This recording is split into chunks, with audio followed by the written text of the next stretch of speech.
Is there a final place then that becomes Bellingham against James Ward-Prowse? Bellingham extraordinarily just seems like he could well be there on absolute merit and more than equipped to play if needed.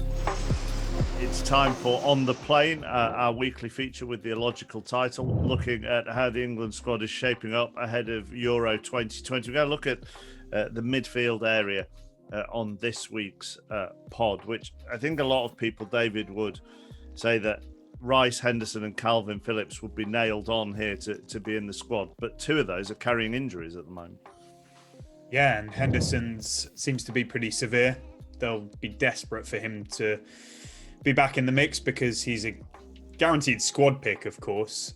People have started to question whether he's a guaranteed team pick, given the rise of Declan Rice, who we're assured will be fit in time. I know he saw the kind of 6-week time frame as being a little on the cautious side and was aiming to be back in 4 to 5 weeks max from this very small tear to the lateral collateral knee ligament in his right leg. And we saw him bouncing around in the stands at West Ham. Let's hope that he's actually refreshed by this break, and maybe even Henderson too. I hadn't seen or studied closely Kalvin Phillips as much over the last couple of years as I should have, but I was so impressed with him against Manchester City, and that suggests that they've got 3 really good options there that, fitness permitting, they won't need anymore, but fitness permitting is kind of the key word, isn't it, Adam? Yeah, it is. I think Kalvin Phillips is a really fascinating one, because I think I was talking to someone at Leeds just this weekend, and I was saying to them, you know, when you talk about these Leeds players, and if you were to put them on the market tomorrow, someone like Stuart Dallas, who has been unbelievable for Leeds this season, 2 goals against Manchester City this weekend, but brilliant every week. I was like, what would Stuart Dallas be worth if you were to sell him tomorrow? Because generally he's a player that's sort of just bumbled around the Championship for a few years, and now all of a sudden he's the best player in Leeds' 9th place Premier League team. Is it a case of he's a great Bielsa player, and I mean this about Kalvin Phillips as well, or is he a great football player that could go into any team, and by that I mean national team, and have the same effect? Or is it this very specific role with very specific instructions? And really the only way we find that out is by playing him at high levels in a tournament, and you find out by experience with that. But the form he's showing for Leeds, I think he's so influential. He takes the ball, he wins the ball, he can score a goal, really combative. But I find it hard to overlook Henderson and Rice, just because Henderson's won everything you could want to win. He's got the experience of tournaments. I think one of the things that the guys who cover Liverpool have said behind closed doors is his influence just on the pitch in terms of organising and leading is really significant. So I think it's Henderson. If all 3 of them are fit, I think it's Henderson +1, and that may be a different one each game, because you've got a game every few days. It doesn't necessarily you don't have to pick the same team every week. It's like when people say Mason Mount has to start every minute and every game. Well, we've got several games. Let's see how it goes. But my instinct would be Henderson +1 in that bit. So if it is Henderson +1 for you, Adam, but Henderson, Rice, Phillips, is there a final place then that becomes in that sort of squad that will boil down to Bellingham against James Ward-Prowse? Yeah, unless he puts Eric Dyer in the squad, which means you've got cover at centre back and central midfield. It's very hard to make an argument, I think, for Eric Dyer based on his club form, but based on I think we've spoken before in this segment about Southgate's nostalgia and trust in the boys of 2018 in Russia and the experiences that they had together. So I think that puts Eric Dyer in a decent position. So maybe if you take Dyer, then you've got cover in that position. Ward-Prowse doesn't excite me that much as an England player. I think he's great for Southampton. I'd rather take Bellingham, because I think that player is very unlikely to play anyway. That is really, you're into extra time, you need some fresh legs, or there's all of a sudden a massive injury crisis. I can't see that 4th midfielder actually getting that many minutes. So I quite like the idea of taking Bellingham. I know it worked really well for Theo Walcott at the 2006 World Cup, but it's that same sort of idea of let's go give him experience because we think he could be a big part of England for years to come.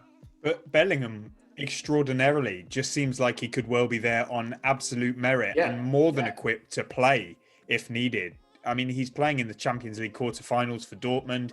He's playing for them in the Bundesliga regularly. He's holding his own physically, technically, tactically. Yeah, there's still development to take place, but performing like he did at the Etihad Stadium last week was a sign that he's perfectly ready for this level. James Ward-Prowse is a really interesting one because I was speaking with some other colleagues when we were planning our Euros coverage, and there seemed to be this sentiment that he's in based on the fact that he can be a killer from dead ball situations, and you shouldn't underestimate that. I mean, we saw it with Kieran Trippier at the 2018 World Cup, and that alone and his deadly accuracy could get him a place in the squad. Gareth Southgate knows him very well from the under-21s as well.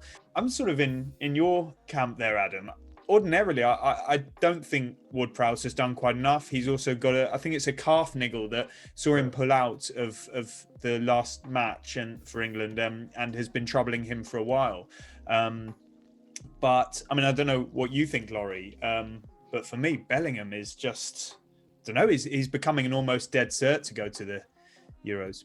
Yeah, I really like Bellingham, and I like the interview that he gave after the Man City game as well. Obviously, he got the disallowed goal for some reason, but spoke with such maturity afterwards. And I was left thinking, he's 17. You know, I'm trying to think what I was like when I was 17. I certainly couldn't have had a camera shoved in my face, in a sort of a difficult moment, and spoken with such assurity and that kind interview, that interview blew me away. I mean, we all raved about James Maddison's post-match interview earlier in the season, who's quite a few years older than him, and not many people said anything about the Bellingham interview. I thought he was maturity way beyond his years, but so eloquent as well. Yeah, very eloquent. And, you know, chappers, you can have a bit of cynicism here. Another signing that Manchester United missed out on to Borussia Dortmund.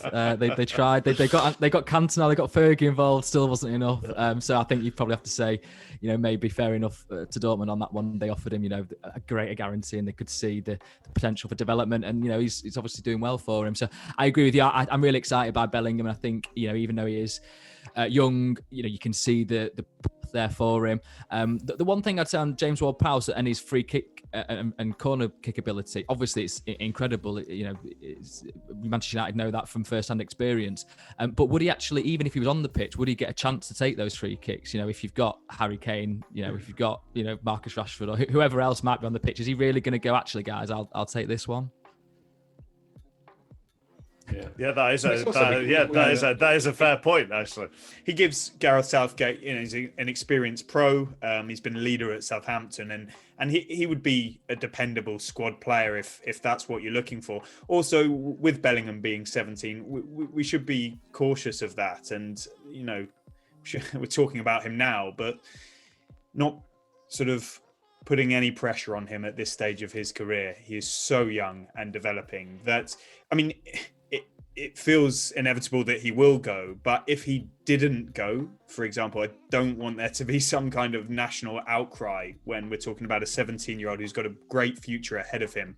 But it's almost like let him breathe a bit. And but David, I don't think there would be, and I think this is where I think this is where he's been so clever. Well, he or his dad or his advisors have been so clever in taking him to Dortmund, because I think a player like that becomes a real frenzy when there's a tribalism attached to him because of who he plays for. You know, so if it was Manchester United wonder kid left out, snubbed by Southgate, or Liverpool's wonderful right back left out by Southgate, it becomes a real frenzy and people are really angry. I don't think there's that base that's going to get angry about Bellingham. There'll be a bit of, maybe we could have taken him. I get why we don't. I agree with you though. I think not only on an experience level, but actually the more I think about it on a quality level, he's coming close to justifying his place. I think with Ward-Prowse as well, like with the set pieces. I mean, if Southgate's that bothered about set pieces, I mean, you've got a very good right back that he's not bothering to take at the moment. So James Ward-Prowse is a bit more than someone who can take a good free kick and a good corner. I mean, that's doing him an injustice, really. He's a good player. He's a good Southampton player. And he scored an excellent goal for England in the World Cup qualifiers. I don't want to be mean to James Ward-Prowse. He seems lovely. But I think he's a good player, and that's it.